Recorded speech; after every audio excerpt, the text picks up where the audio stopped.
Hello everyone, this is In-Game Arts. We're doing a special little video here. This is just a little special subject about two recent news about two particular games, and the news just felt so in line with what we do it here in In-Game Arts. And that is that we play all our games completely offline with an unregistered account. We do not do DLC, updates, microtransactions, or redeem codes. We only play what's on that disc or cartridge or data crystal. But these two games involve Final Fantasy XVI and Alan Wake 2, and it just blows my mind how polar opposite of where these two games are going, and it just felt just perfectly in line to talk about this subject. And it is a subject I've been wanting to talk about it for a while. I just don't know really how to approach it or talk about it with the proper information and time and energy to relay it all out. But if you haven't heard, recently it has been announced that Alan Wake 2 will not have a physical copy. It will only be available digitally on PlayStation Store or digitally on, I think, Epic Store. I don't think it's going to be available on Steam. But it will be $10 cheaper, so it would be like $60 on PlayStation 5 and like $50 on PC. But also, if you didn't hear, it was announced that from the creator of Final Fantasy XVI, Yoshi P, that Final Fantasy XVI, when a game releases, will not have a day one update. They believe that their game was fully prepared and ready to be done and ready to ship, as well as that they have no plans for DLC. To me, they just feel like two completely opposite directions. They believe that not everyone has internet to just willy-nilly able to download this day one patch, so they wanted to make sure the game is fully on package on that disc. And that just blows me away. That is just an epic win for Final Fantasy XVI and the creator, Yoshi P, for just even acknowledging that not every single person in the world has internet or has access to internet, quality internet, or unlimited internet. And then you go on the opposite, you have Alan Wake 2 from Remedy Entertainment, where they're just blatantly going around saying that, well, every game nowadays has a day one patch, and we don't feel that it's going to be able to, of our quality, to release a disc copy and have a day one patch for our for what we expect of our games. And it's like, isn't that your responsibility to make sure your physical copy doesn't have a day one patch? That's nothing wrong with physical games. That's your job to make sure the physical game does not have a day one patch. That's not the physical copy's fault. And I just felt like it was so counterintuitive to each other. I just had to sit down and talk about it, because what was more blows my mind is that it was basically a Uno reverse card. I actually had no interest in Final Fantasy XVI. Everything I've seen of the game looks nice. Yeah, it's a hack and slash, and it looks like a nice game, but I was going to wait.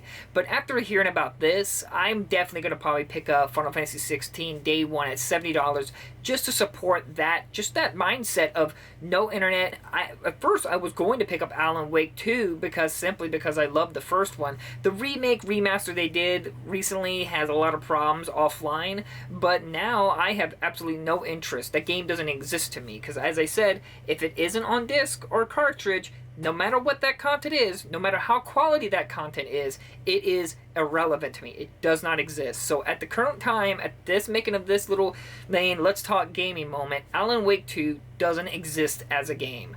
Personally, to me, you may disagree. You're perfectly fine with digital.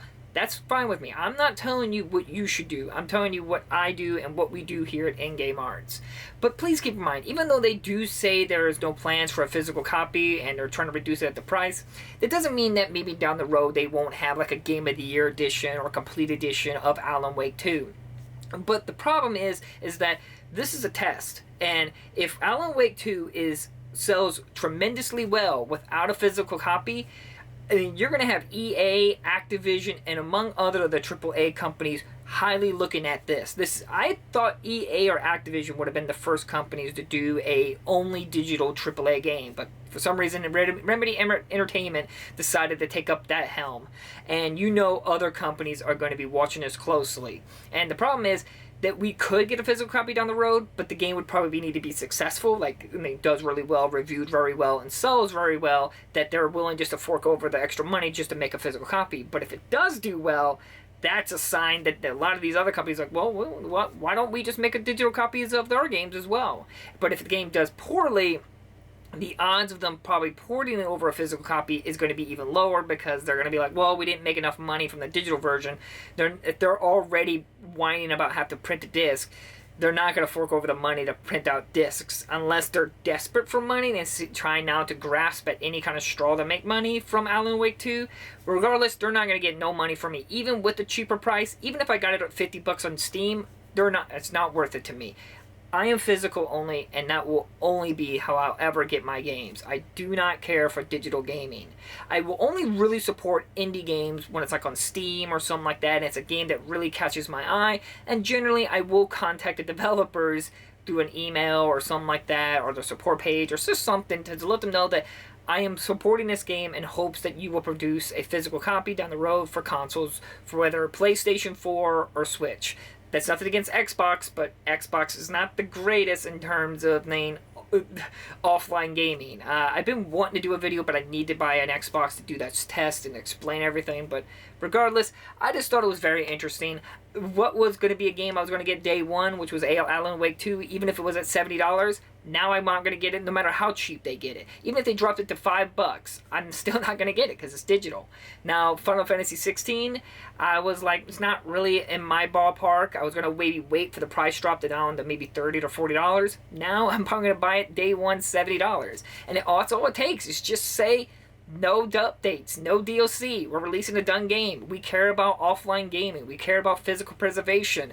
We acknowledge that not everyone has the privileges of every gamer out there that thinks that I have internet. That must mean everyone has internet. I have unlimited internet. Everyone has unlimited internet. And that's just a wrong way of thinking. Yes, the majority do, but I personally know people in my life that has a PS5, that have a PS4 or a Nintendo Switch that does not have high-speed internet at their home. They're just like what we do here. They play all their games what's on that disc or cartridge. So I thought this was an interesting video. This isn't me trying to say harass or attack or just bombard Remedy Entertainment because of their decision, but it's just because I thought it was so polar opposite, and these both information came out so close together about the subject, and just completely 180 of each one. I just thought it was funny, and it was a very interesting idea, and just I thought I wanted to talk about it. So share your opinions. What's your thought? Are you going to get Final Fantasy 16 now? Are you going to get Alan Wake 2? Are you just fine with it going fully digital? Or you just don't care? You've been waiting for Alan Wake 2. You're going to buy it day one regardless.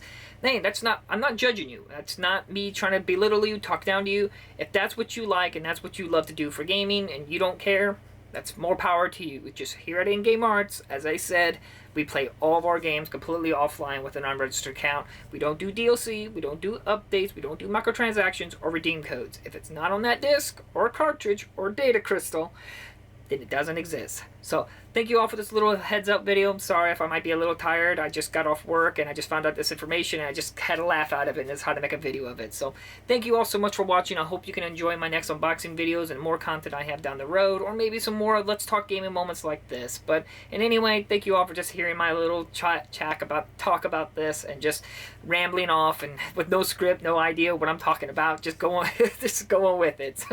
So anyway, thank you all so much for watching, and I'll see you guys in the next videos. Bye-bye!